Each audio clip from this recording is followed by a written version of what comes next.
You already know what time it is. Welcome to the show where the real stay spinning. Popcorn ready, yeah, the cow will stay winning. From the opening scene to the end credit roll, every frame get love, every story gets told. I'm talking movie reviews, no rush, no hype. If it's fire, we'll say it. If not, we precise. From blockbusters big to the films you miss. If it hit different, yeah, we taking a risk. This that real time, real Frankie. Take a seat, front row vision, yeah, we wake it down me. From the trailers to the stars to the buzz. Hey everybody, welcome to one more episode of Real Time with Frankie. I want to give a big thank you to everybody who reached out about me not dropping an episode last week. Yes, I'm still here. My daytime job got super busy, but I'm back at it. Okay, we're going to kick off this episode with a couple of trailer watches. I got two movies I want to do the trailer watch for today. And I'm going to start the first one off with Nate Bargatze's The Breadwinner. I think I might really have something. If doing this makes you happy, you have to go for it. This is a big opportunity. I'm going to give you an offer. But Nate, you have to stay home and take care of the kids. Yeah, I could do that. Really?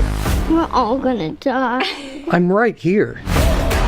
Bye. I love you guys. Dad, the door is locked. There's a window in the back. We'll crawl through that. Dad, you're going the wrong way. To your school. To any of our schools. Do you not know where our schools are? I'm gonna come home. What? Give me the phone. Hi guys, you missed me already? Night chores? How many nights is it supposed to take? We were going to run this place like a dealership. The more chores you do, the more perks you get. You're just getting us to do your work. I like to think of it as our work. I'll get 2 weeks of t-shirts and 2 weeks of underwear. What happens after 2 weeks? We throw all this out and start over. I don't know, Katie doesn't. My feet hurt, my back hurts. Dad, are you mom now? Yes, I am your mother. Could you makeup? Yeah. 3, 2, 1! Your mom does this? Have you ever seen her with nose hairs? Wait, are you filming?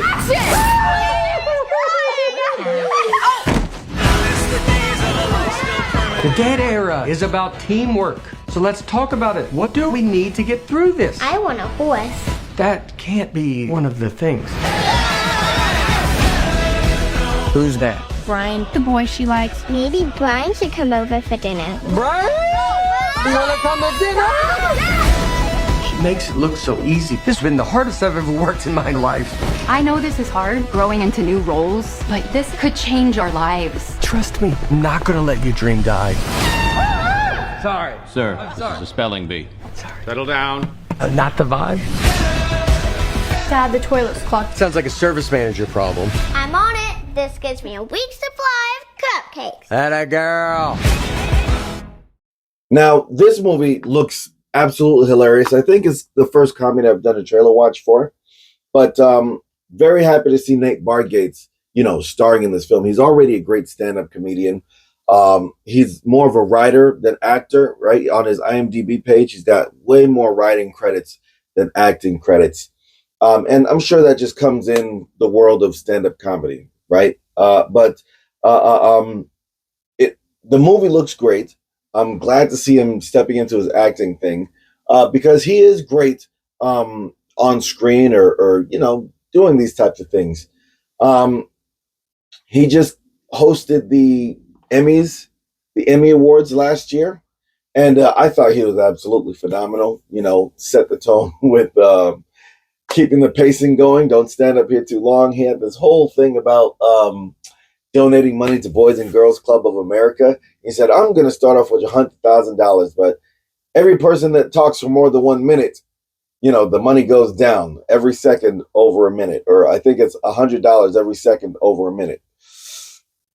And the night ended up very well for, the Boys and Girls Club of America.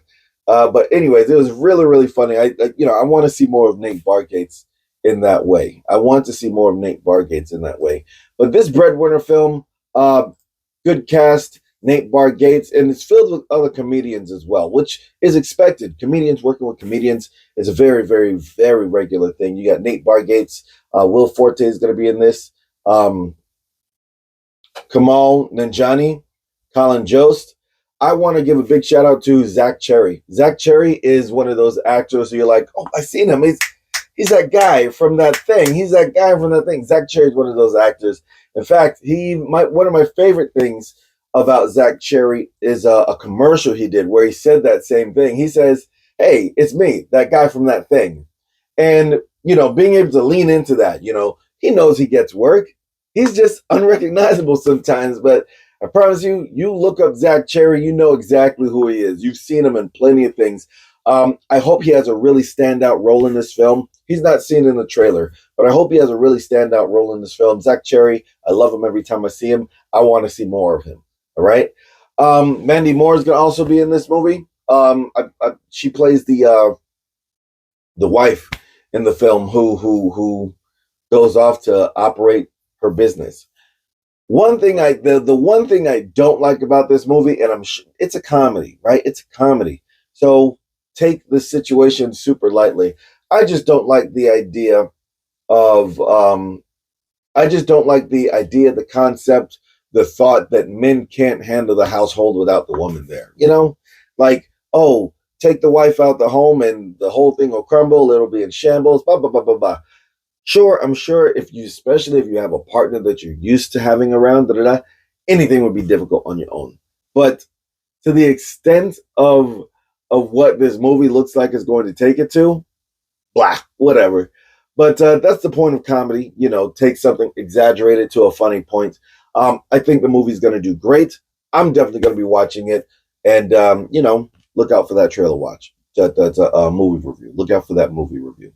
Okay, next movie trailer watch we're going to watch is coming out May 1st, streaming on Netflix, starring Michael B. Jordan. This movie is called Swapped. Hey, this is my Uncle Mike. All right, yeah, we're going to watch the trailer for my new movie Swap, only on Netflix. I feel like it. We hope you like it.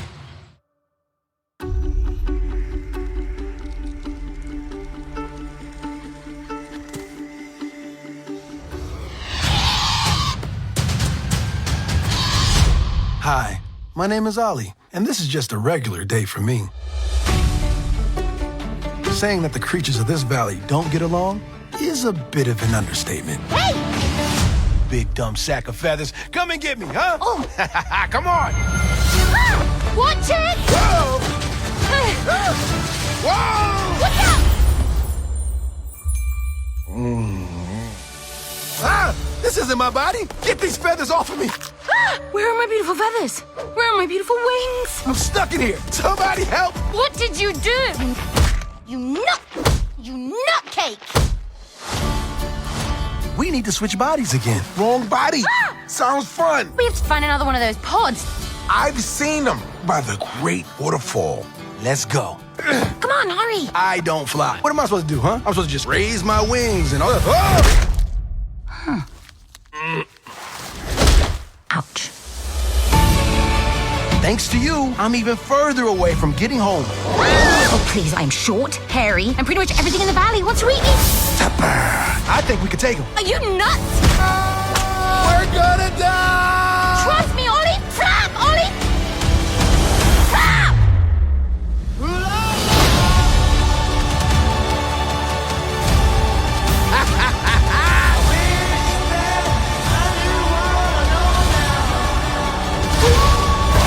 The creatures of the valley need our help. Never trust any other creature. We're stronger together. Sorry, Buster, but from now on, I am your ride or die. Don't worry, I'm gonna distract them. How are you going to distract the wolves? I'm gonna be their lunch. I called it on the head.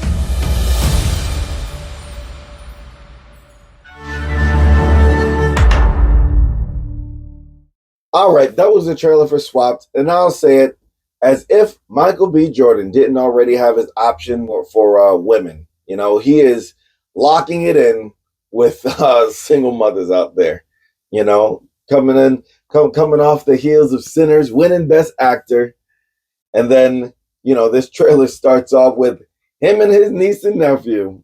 Boy, Michael B. Jordan, as if he don't know what he's doing. But this movie, it looks like it's going to be good for the kids, right? It's definitely going to have a message. I think it's going to have a message, right? All these animals in this kingdom don't get along. and two of them who were rivals at one point switch bodies, get to live in the other person's shoes for a bit.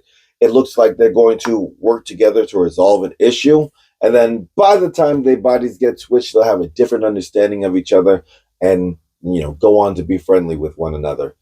Classic story, walk another person's shoes, walk a mile in and walk 1,000 miles in someone else's shoes. Ba ba ba ba ba. I think it's going to be good for the kids, right? Drawing that attention with Michael B. Jordan, and then you get the audience for a good story.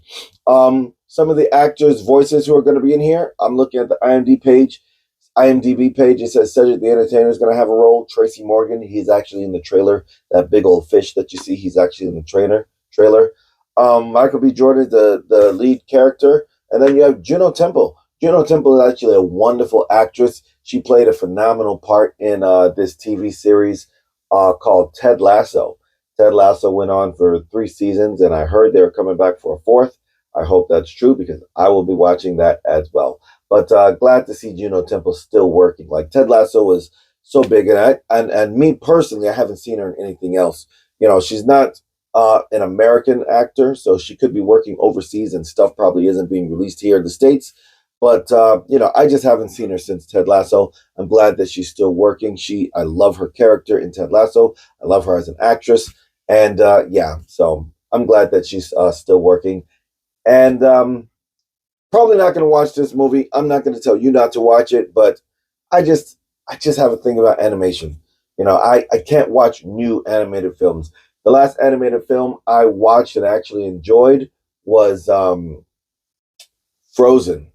Any other animation I've watched since then, it was just on, And then the only animations that I can find myself enjoying are the ones that I'm actually attached to from my youth, right? I've seen every Toy Story so far.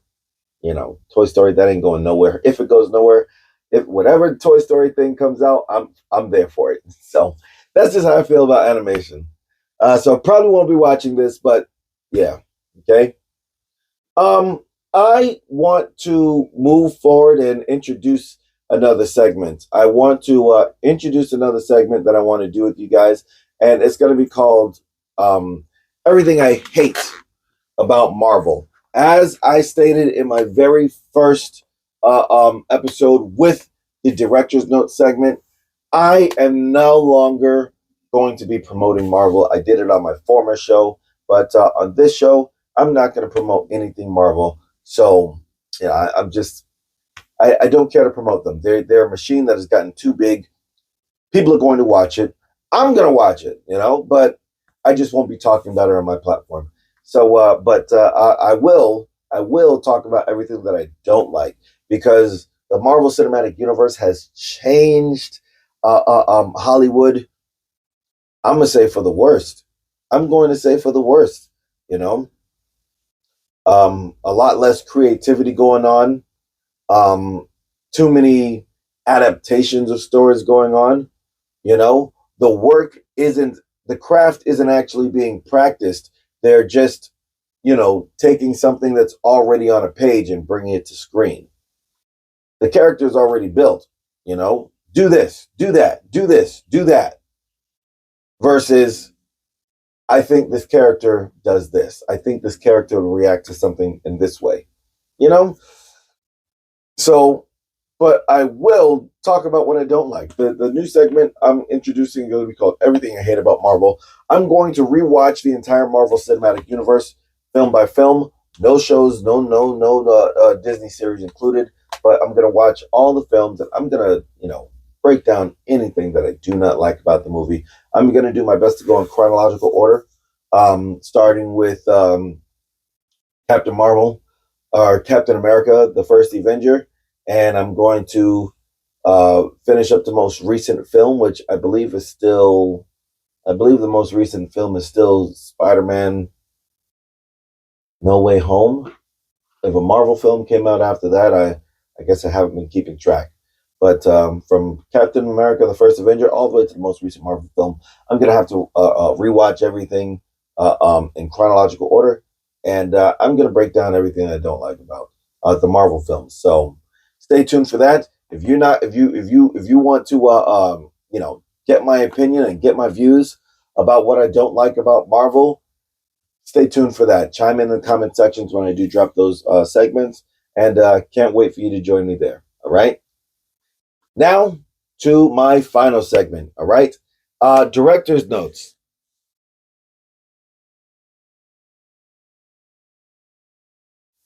So for this director's notes, I simply want to talk about how I feel about. I just mentioned it a few moments ago. I want to talk about how I feel about reboots and remakes and sequels. Hollywood just doesn't know when to let go. All right. There used to be a quiet understanding in Hollywood. When something was great, you left it alone. You let it live and breathe in the minds of people who experienced it. You let it become legacy. But today, Hollywood doesn't let things live. It reopens them, repackages them, and resells them again and again and again and again and again and again and again until there's nothing left but the memory of what it used to be. And honestly, it's getting exhausting because what we're seeing now isn't creativity, it's dependency. It's an industry that's become so afraid of risk that it would rather recycle something proven rather than build something new. And that's not just frustrating as a viewer, it's revealing. It's something very clear. It tells us something very clear where Hollywood is right now. It's not chasing legacy anymore, it's chasing leverage. Let's start with something simple. We're now getting reboots and retellings of stories that don't need to be retold. Not because they were flawed or even forgotten, simply because time had passed. Take Lilo and Stitch, a film that was loved for its heart. It was incredibly unique at the time of its release, and it was emotionally honest. Now, it wasn't just a kids' movie either. It meant something to all people. And now, we're revisiting it, updating it, and modernizing it. After that, what happened? The people who loved it originally didn't connect with it the same way. Because here's the thing that Hollywood keeps ignoring. You cannot recreate impact. You can only reference it. And those things are not the same.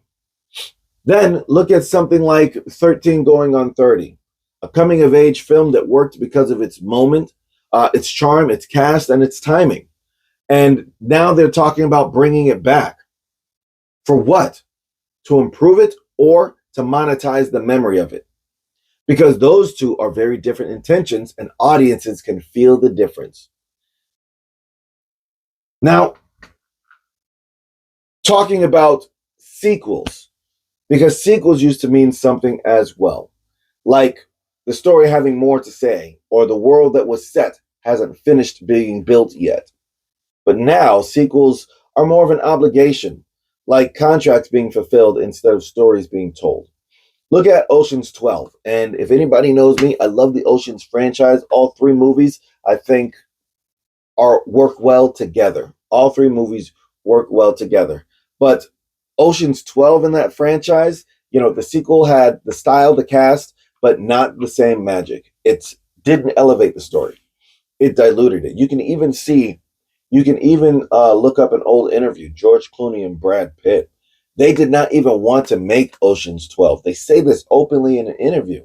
Someone just said, the first one did well. The second one's definitely going to make money. They didn't want to do it. That's why it was an absolutely terrible story, and you could tell that the cast wasn't in it. You could tell. And once that happens, you don't just lose the sequel, you start chipping away at the original. Because now when people revisit things, they don't just remember how good it was, they also remember where it went wrong. And then you have something like Matrix Resurrections, a film tied to one of the most influential sci-fi stories ever told. A story that defined a generation, and yet when it came back, it didn't feel necessary. It felt optional. And the worst part of that is when something that once felt revolutionary comes back and feels unnecessary, it changes how we see it. It doesn't extend the story, it weakens the legacy. Now, I'll say this about Matrix Resurrections, right? It has to be viewed differently, right? The first trilogy in the Matrix series was definitely a sci-fi psychological mind bender, right? But the fourth movie, I'll confidently say was a love story, you know? If you haven't seen it by now, enough time has passed, but, in the Matrix Resurrections, you find Neo and Trinity living their life in the Matrix, just living everyday life in the Matrix. The algorithm that the Matrix has become has created a system where they do not ever meet, but they keep, getting flashes of what was. Eventually they run into each other and, they live free in the Matrix, but they could only have done that had they joined forces once again. So looking at it like that, accepting, true love never fails. There was a system built to keep them apart, and they broke through that system just to be together. You watch the movie with the understanding that it's a love story, and I'm sure it can be appreciated, but it still damaged the power and the influence that the first three films did. And that's the part Hollywood keeps underestimating. Every time you revisit something great, you're not just adding to it, you're risking to it. You're putting pressure on something that was already complete. And if you don't exceed it, you expose it. Lastly, the part that bothers me most is the money grab, because audiences are not naive and they know when something is being made out of passion versus being made out of opportunity. And right now, everything feels like opportunity. Look at Moana, a film. It was more than successful. It was also impactful, right? It's still being watched today. It's still being loved today. It's still being introduced to new audiences today. And we are already talking about making a reboot. They're releasing trailers right now. It hasn't even spent time in the Disney Vault. If anybody remembers that, the Disney Vault. There was this thing where Disney would, stop a movie from being sold and produced, throw it in the vault, bring it back out for an anniversary edition.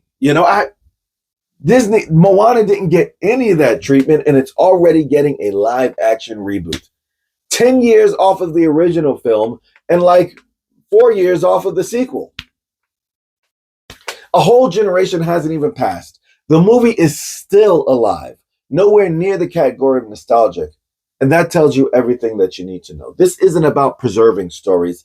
It's about maximizing them, right? Disney and Hollywood right now, they are milking the cow until dust is poofing out of the udders.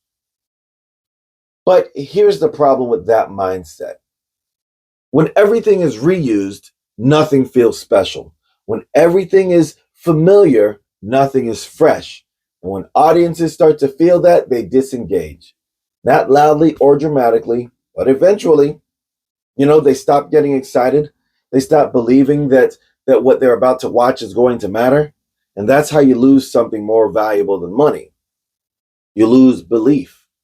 Now, I said something like this in my last episode, the death of the Hollywood legacy. Legacy requires restraint, right? It requires knowing when to stop, because everything doesn't need to be continued or updated.